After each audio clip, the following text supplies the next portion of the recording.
അയ്യപ്പൻകോവിൽ ഗ്രാമപഞ്ചായത്തിൽ കുടിവെള്ളക്ഷാമം നേരിടുന്ന പ്രദേശങ്ങളിൽ കുടിവെള്ളം എത്തിക്കുന്നതിനുള്ള നടപടികൾ ആരംഭിച്ചു. 6 ലക്ഷത്തോളം രൂപ ചെലവഴിച്ചാണ് ടാങ്കറുകളിൽ കുടിവെള്ളം എത്തിക്കുന്നത്.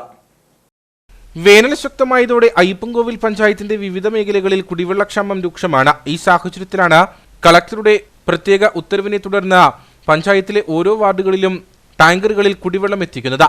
ഇതിനായി 6 ലക്ഷം രൂപയാണ് നീക്കിവച്ചിരിക്കുന്നത്. GPS സംവിധാനമുള്ള ടാങ്കറുകൾ ടെൻഡറിലെടുത്ത് കുടിവെള്ളക്ഷാമം പരിഹരിക്കുന്നതിനുള്ള നടപടികൾ ഉടൻ നടപ്പിലാക്കുമെന്ന് ഗ്രാമപഞ്ചായത്ത് പ്രസിഡന്റ് ജെയ്മോൾ ജോൺസൺ പറഞ്ഞു. അയ്യപ്പൻകോവിൽ ഗ്രാമപഞ്ചായത്തിന്റെ വിവിധ മേഖലകളിൽ വരൾച്ചയുടെ ഭാഗമായിട്ട് ഇപ്പോൾ കുടിവെള്ളക്ഷാമം അനുഭവപ്പെടുന്നുണ്ട്.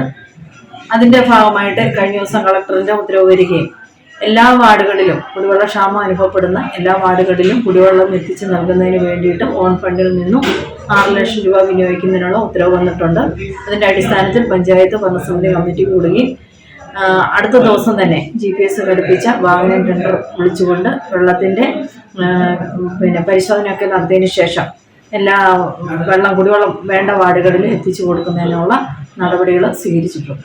ടാങ്കറുകളിൽ കുടിവെള്ളം എത്തിക്കുന്നതോടെ കുടിവെള്ളക്ഷാമത്തിന് ഒരു പരിധിവരെ പരിഹാരം കാണാനാകുമെന്ന പ്രതീക്ഷയിലാണ് ഭരണസമിതി.